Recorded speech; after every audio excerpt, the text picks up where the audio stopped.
All right, are we rolling? Here's the question. Are you rich? Are you working? Are you not rich? And what are you working for? Who are you working for? Not your boss. Everything else. Yeah, your boss is part of the equation. But I ask this question because I often see a lot of people that their outlook on life is that damn rat bastard employer of mine. Yeah, I work so hard and he takes so much. But you look at a lot of people's take-home pay and then you look at what they spend it on and you think to yourself, that is really what you're working for. The car, the clothes, the lifestyle. Mama got to have her SUV. Dad need his pick-em-up truck or a sports car or Harley. Need our boat. That's what you're working for. And you're doing it all mostly on interest so you can make smaller payments but over your whole fucking life. But really take it even deeper. It's not just the things, it's the reason. That's what you're really working for. The fashion, the jewelry, the trips, the bullshit. Like, think about how insane it is. Like, she loves you because you bought her a shiny piece of metal with a little shiny pebble on it. That's love. You really have to put it in perspective how fucking crazy that is. But you've been convinced of that. And why are you convinced of that? And if you don't do these things, then the people, they'll think you're the poors. They don't, we really do treat poor people to some degree in this country. And not that we should treat them great, but we treat them like shit. And why is that? Shit is something we don't want around. So we treat poor people like shit. Because people don't like, if you're poor, nobody will like you. People will treat you like garbage. So you spend your entire life peacocking, trying to get things to prove to other people that would throw you away if they thought you were poor. Now let's redefine the word poor to, they don't think there's any use for you. They have no use for you. I've found that with friends and family and all sorts of people. When people wanted something, hey buddy, old pal, how you doing? When there was nothing people wanted. Yeah, I remember this one guy. He needed to borrow my steamer to take off some drywall. So I said, yeah, you can come up, pick up my steamer. And when he got done with it, he was like, well, you going to come down and pick up this steamer? I'm like, well, why don't you just bring it back up? You borrowed it. When he was getting something he wanted out of the situation, he was human. Once he got what he wanted out of it, just like, by the way, women do this, men do this, everybody does it to some degree. Once they get what they want out of the situation, just like with pussy, with dudes that are just looking to get laid that night. Well, I got what I wanted. Well, everything else is your problem. I used to be more human. Oh, no. I was human. What it means to be human. Most people are solipsistic sacks of shit. I'm being honest, friends, family. I only got 2 people in my family I bothered to actually talk to. One of them isn't even blood related. The other one's the only relative that I actually really give a damn about. And sometimes she gets on my fucking nerves. What I'm getting at with this is that this whole system of people just trying to endlessly chase pleasure and approval, that is who you work for. When you shake that off, and by the way, you will see how quickly, when it comes to friends, family, and otherwise, how many of these people that, we're family, we're this. When there's nothing they can get out of you, it goes back to the whole homelessness.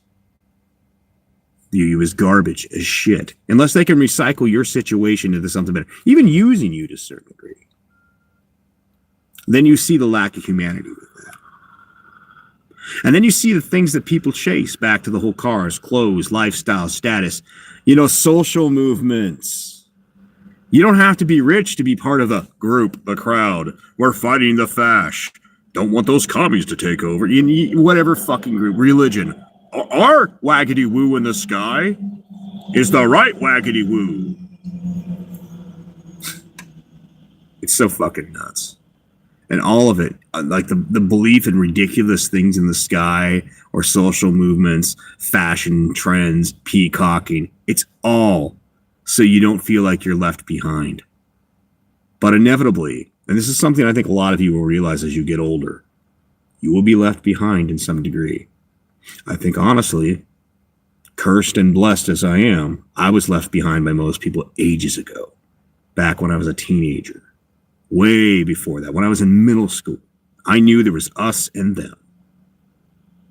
Why would that be an advantage?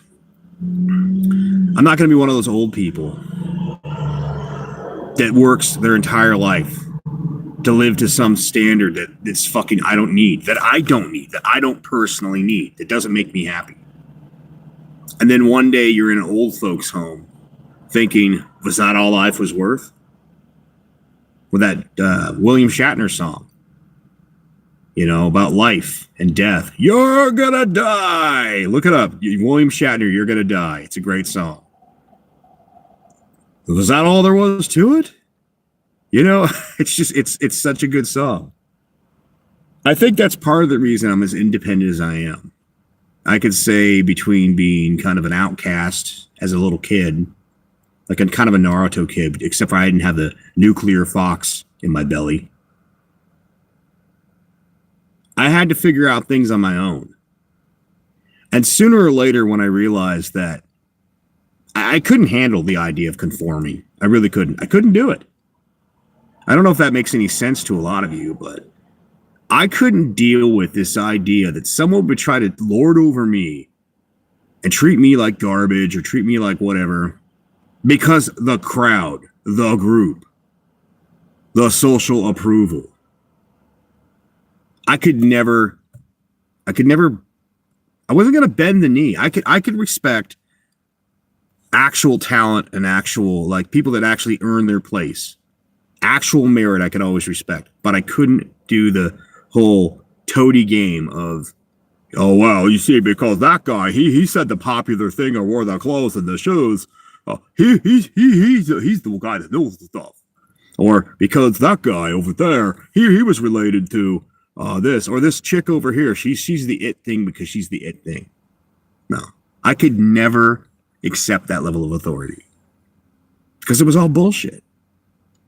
And one thing that's funny about that, it's very middle school, high school. Then it never ends. It's people doing that their whole fucking life, peacocking. To be popular, to be accepted, part of the herd. So you can get resources out of other people, mental, economical, physical, whatever. They get shit out of people. But inevitably, all of you will reach that dead zone that I reached when I was a child.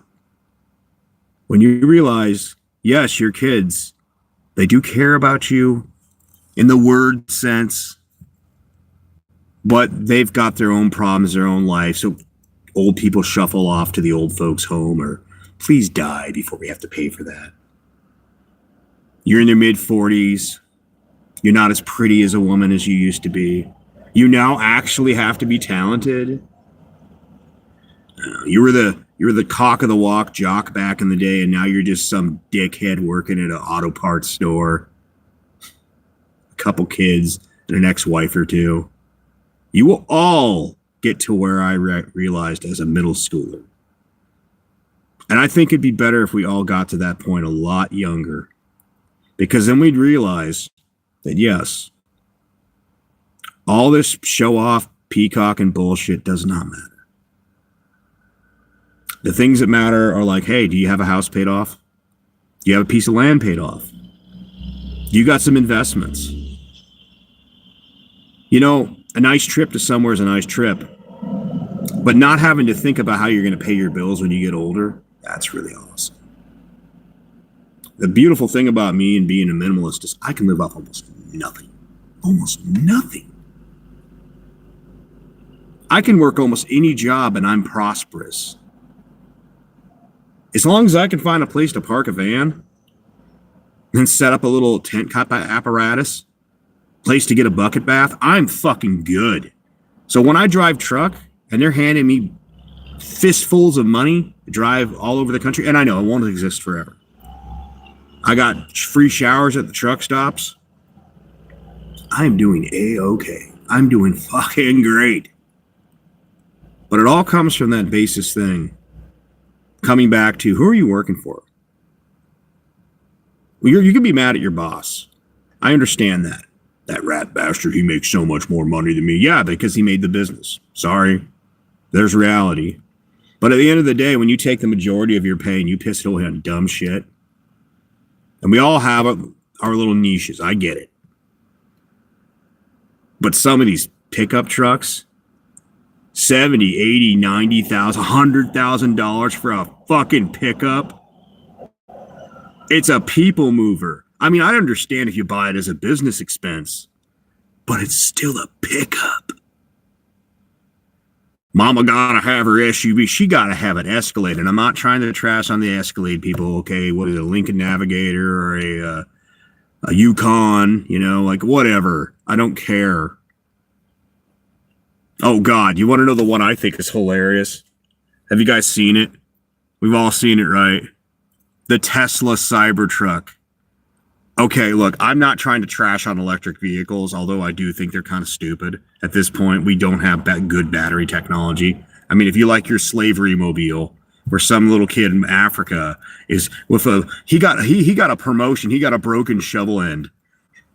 He's digging now. He's really moving up in the world. So you could have your cyber vehicle.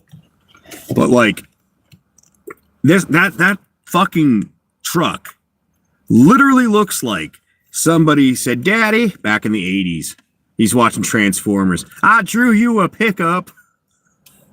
That's what it looks like. It's fucking hideous. It's goddamn useless. And it's the absolute greatest example today. I mean, Rolls Royce is one thing, but you don't see a Rolls very often. But you do see a lot of common fuckers that have a decent degree and make decent money buying these ugly ass cyber trucks.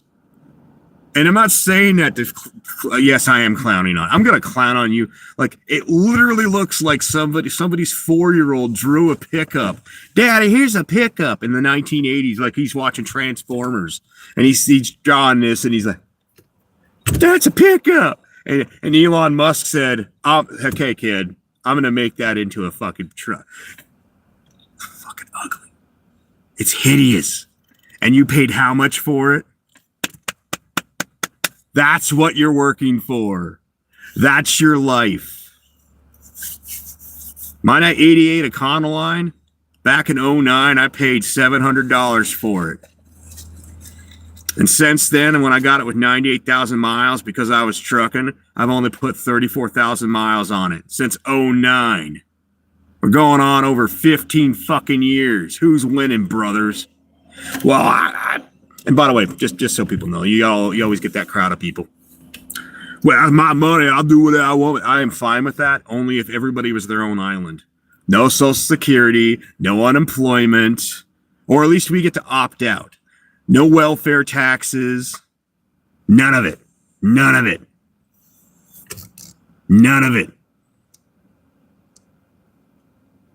Yeah, you piss away your money on whatever you want, but don't come back to me and everybody else who actually invested well. Don't tell me about capital gains taxes when all them people took their own, let's be honest, their income, their capital gains from their labor and pissed away on bullshit.